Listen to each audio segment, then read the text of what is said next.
A continuación, la buena noticia del día, programa que nos presenta las lecturas bíblicas de cada día explicadas por el teólogo Fabio Espinosa. Bienvenidos.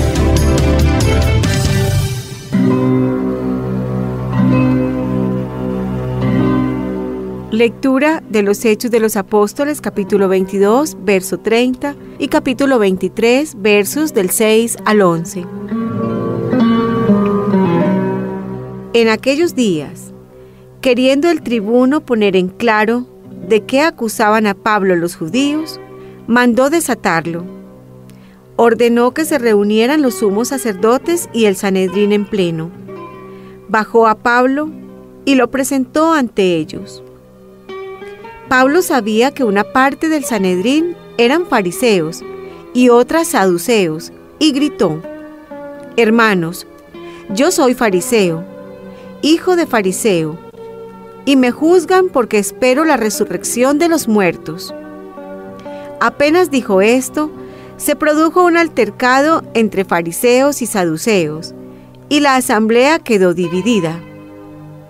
Los saduceos sostienen que no hay resurrección, ni ángeles, ni espíritus, mientras que los fariseos admiten todo esto. Se armó un griterío, y algunos escribas del partido fariseo se pusieron en pie porfiando: «No encontramos ningún delito en este hombre. ¿Y si le ha hablado un espíritu o un ángel?». El altercado arreciaba, y el tribuno, temiendo que hicieran pedazos a Pablo, mandó bajar a la guarnición para sacarlo de allí y llevárselo al cuartel. La noche siguiente, el Señor se le presentó y le dijo: «Ánimo, lo mismo que has dado testimonio a favor mío en Jerusalén, tienes que darlo en Roma».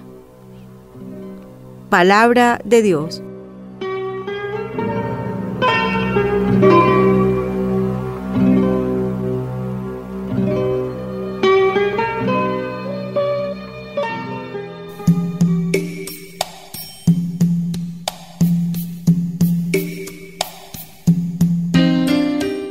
Salmo 15.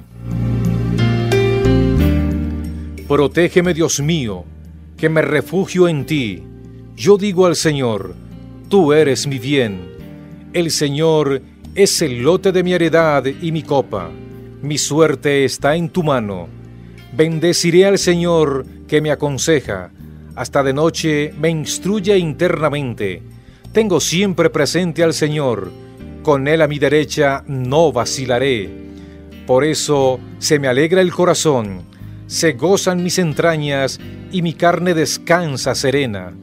Porque no me entregarás a la muerte, ni dejarás a tu fiel conocer la corrupción. Me enseñarás el sendero de la vida, me saciarás de gozo en tu presencia, de alegría perpetua a tu derecha.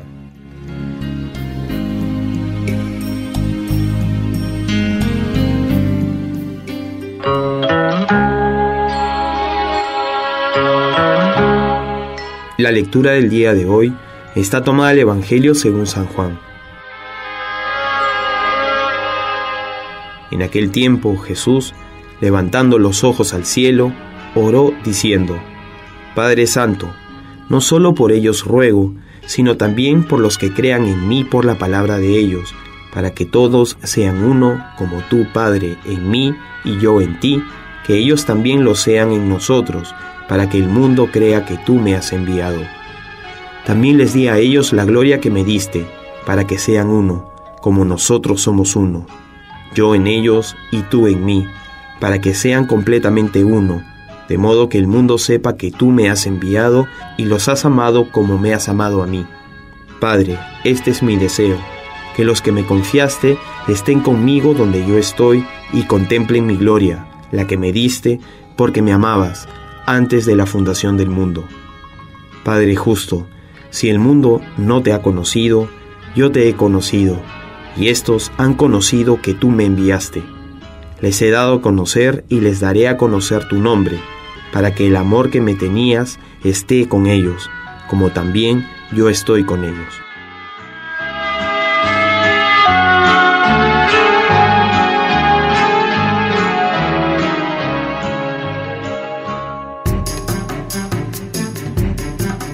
Bienvenidos hermanos a recibir la buena noticia del día, aquí en los 1230M, la emisora Minuto de Dios Radio, la señal del cielo.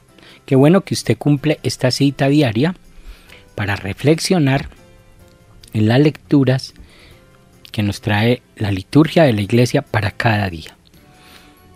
Estamos en el libro de los Hechos de los Apóstoles, damos un saltico como al capítulo 22 y al capítulo 23, porque ya pues estamos terminando el tiempo de Pascua y la intención es como haberla leído en todos estos 50 días, pero ha sido de un gran crecimiento para todos, yo estoy seguro. Bueno, era más o menos el año 57 y era Pentecostés, era la época como de Pentecostés en el año 57. Y Pablo regresó a Jerusalén. Y regresa a Jerusalén y se encuentra una comunidad, pues ya no están allí los apóstoles, porque los apóstoles salieron todos a misión, a sembrar el evangelio por todas partes, como la orden del Señor lo era, y va a encontrar una comunidad judeo-cristiana, pero que sigue conservando como todas las prescripciones judías. O sea que no son ninguna molestia para los judíos que viven allí en Jerusalén. Y Pablo llega y seguro pues se puso a predicar, que digo yo, eso no lo dice la palabra, pero seguro, porque la persecución que se desata contra él con tanta fuerza era seguro, porque Pablo dice que no era necesario entonces ya la prescripción judía, la religión judía, el cristianismo comienza a tener otros visos completamente diferentes, y por eso a él lo acusan pues de lo mismo que acusan a Jesús, que predica contra la ley, que predica contra el templo, que predica contra la religión judía, contra la circuncisión, contra todas sus costumbres.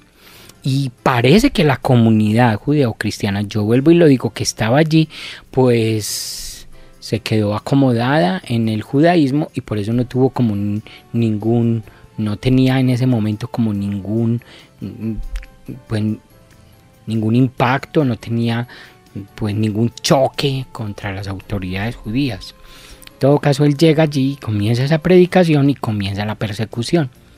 Lo llevan pues ante la autoridad romana. El encargado de la autoridad romana no entiende mucho como de qué se tratan las acusaciones, entonces llama a los dos partidos más discientes, que son los saduceos y los fariseos, pues a ver cuáles son las acusaciones que presentan contra Pablo. Y Pablo utiliza un artificio pues muy astuto, ¿sí? Él sabe que los saduceos no creen ni en la resurrección, ni creen en los ángeles, ni en espíritus, ni nada de eso. Los fariseos sí. Entonces Pablo le dice delante de todos que lo están acusando a él porque cree en la resurrección de Jesús. Y se arma pues la pelea entre los dos grupos, entre los fariseos y los saduceos, y bueno, lo dejan a un lado porque se ponen a enfrentarse los dos grupos. Bueno, astuto Pablo, ¿sí? Él hace defender sus derechos, él trata de superar como todos los obstáculos para que la fe, el evangelio no quede como encadenado, y eso es lo que hay que hacer. Es que no es el martirio por el martirio. No, otra vez yo vuelvo y lo digo, ¿sí? Y yo creo que también nosotros tenemos que emplear como esa astucia para defender nuestros derechos a predicar el evangelio con libertad. Esos son los mismos como trabajos que vemos hacer a nuestros papas en los últimos años. Por ejemplo, el Papa Francisco acaba de ir a Jerusalén, a Tierra Santa, no solamente a fomentar como la unidad entre las grandes religiones monoteístas. Al fin los judíos son como nuestros hermanos mayores en la fe, ¿sí? Sino también como para que se garantice el respeto y el derecho a proclamar, a vivir el Evangelio, para que el Evangelio no quede encadenado, ¿sí? Yo creo que nosotros tenemos que también con astucia tenemos que superar todos los obstáculos, tenemos que acudir a la defensa de nuestros derechos, como para que podamos predicar el Evangelio con libertad. Alguna vez yo creo que las cosas se van poniendo cada vez más difíciles en el mundo y nosotros tendremos que cada vez ser más astutos para eso, para que el Evangelio no quede encadenado, ¿sí? Para que el Evangelio no quede encadenado. Bueno, también hay que decir que Pablo quería ir a Roma. Él después va a pedir su derecho de ciudadano romano y de ser juzgado en Roma ante el emperador, y entonces de esa manera sale del problema porque ve que la cosa se pone muy muy difícil y puede ser asesinado hoy en Jerusalén. Entonces hace alarde pues de su derecho a ciudadano romano y finalmente va a terminar en Roma. Él quería ir a Roma, ¿sí? Él soñaba con ir a Roma.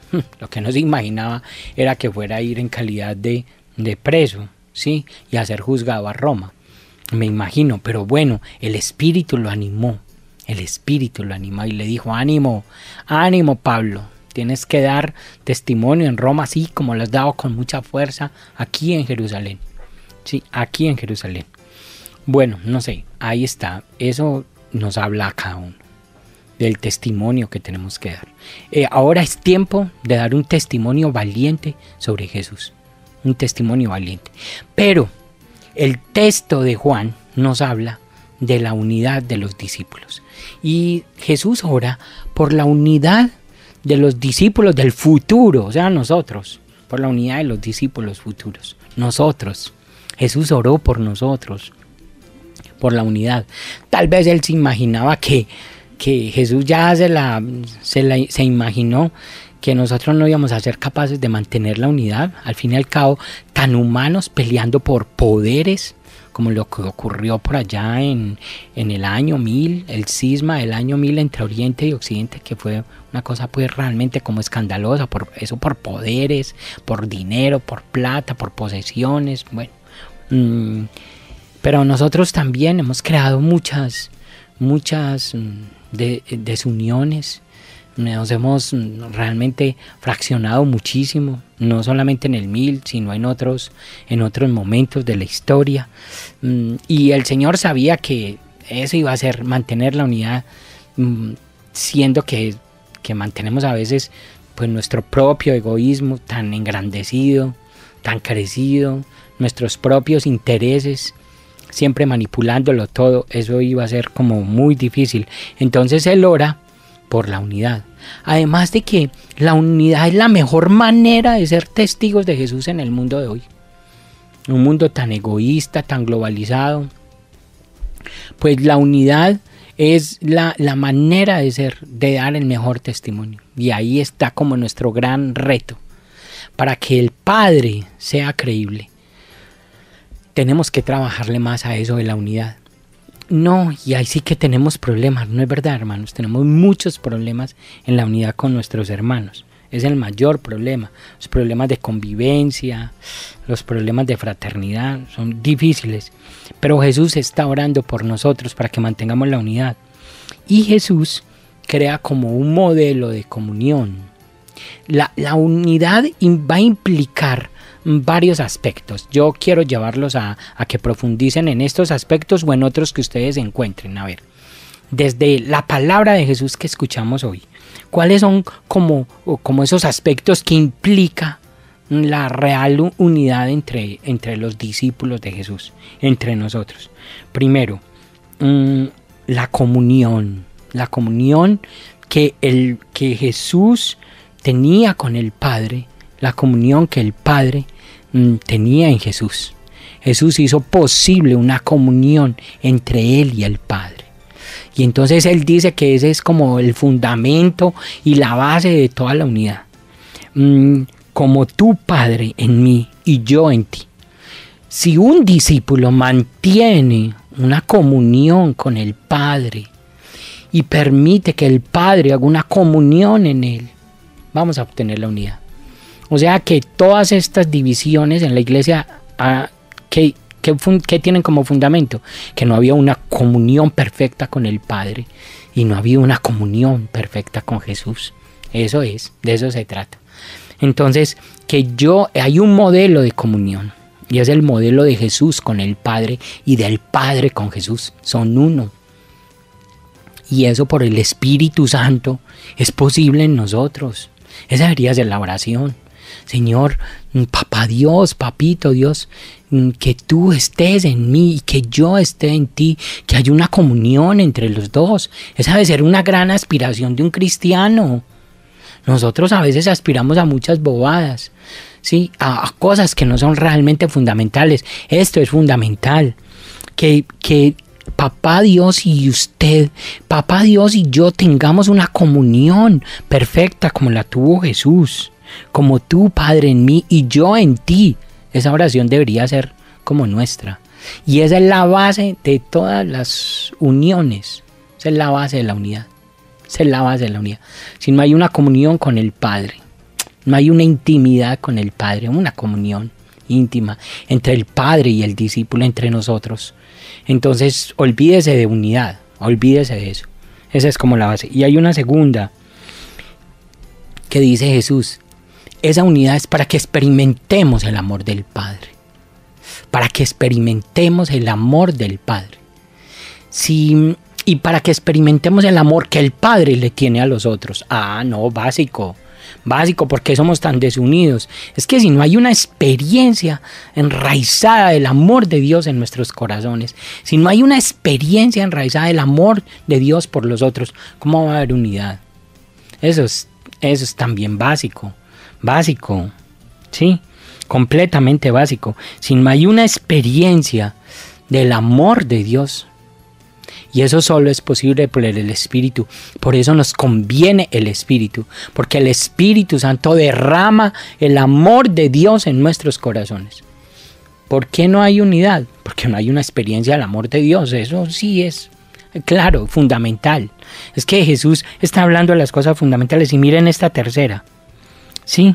Para que se identifique conmigo. Para que nos adhiramos a la persona de Jesús. Si no hay una adhesión a la persona de Jesús, si no hay un reconocimiento de lo que Jesús es, que es el Señor, si no hay un reconocimiento de la gloria de Jesús, y si no hay un reconocimiento de Jesús como Señor exaltado, ¿cómo va a haber unidad? Si no hay una identificación con Él, No es posible que vivamos la unidad si nosotros no nos identificamos con la persona de Jesús. Hemos creado, a veces hacemos de nuestra fe una religión y no una identificación con la persona de Jesús. Sí, porque en eso creemos nosotros, en Jesús, en una persona. Y la fe consiste en hacernos uno con Él, identificarnos con Él. Eso solo es posible por el Espíritu. Y hay una cuarta, ¿sí? Irradiando la gloria de Jesús. Otra vez, el Espíritu. El Espíritu es el que nos permite que nosotros irradiemos la gloria de Jesús cuando nos hagamos uno con Él, ¿sí? Bueno, realmente esos son los 4 punticos que yo veo que fundamentales para poder crear la unidad.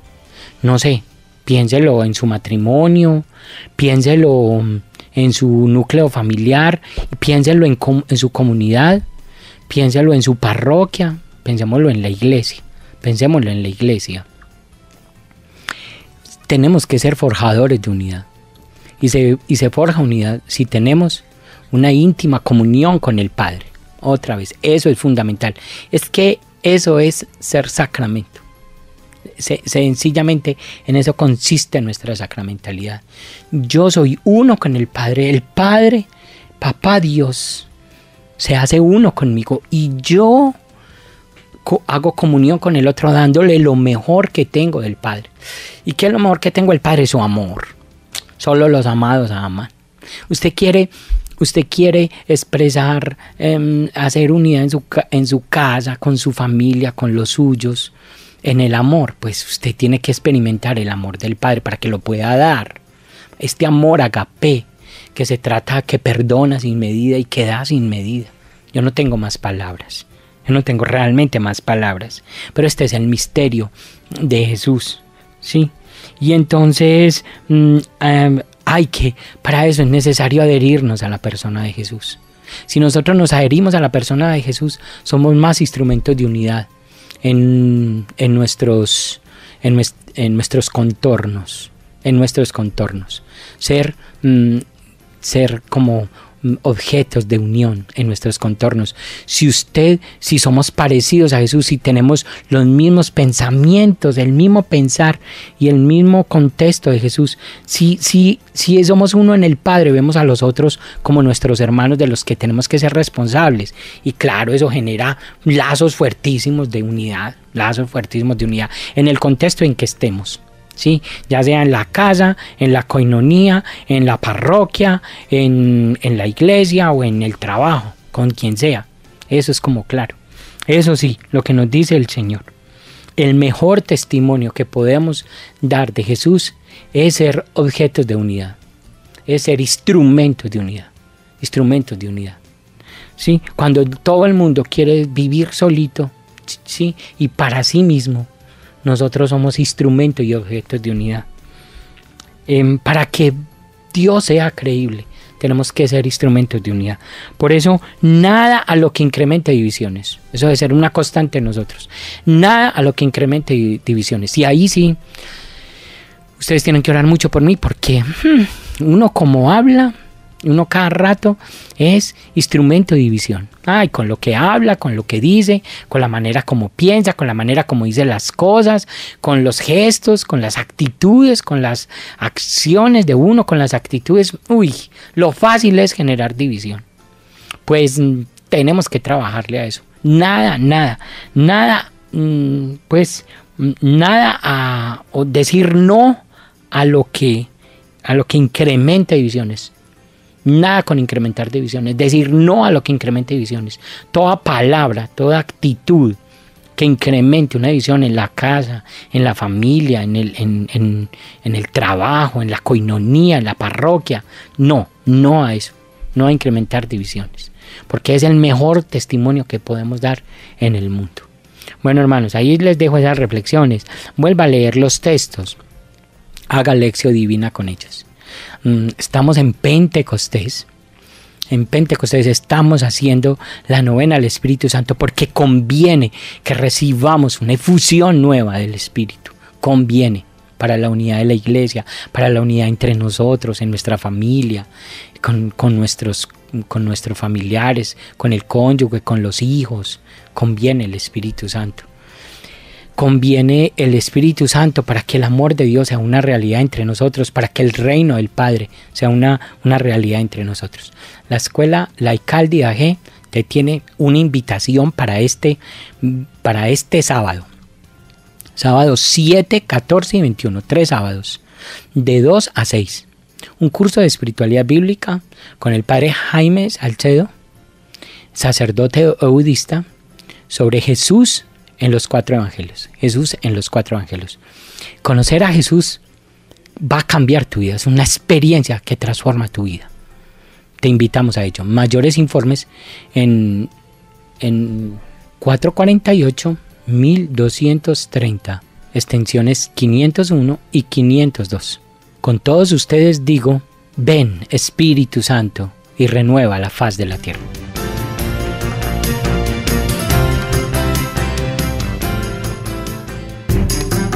Hemos presentado La Buena Noticia del Día. Sintonícenos mañana aquí en La Señal del Cielo.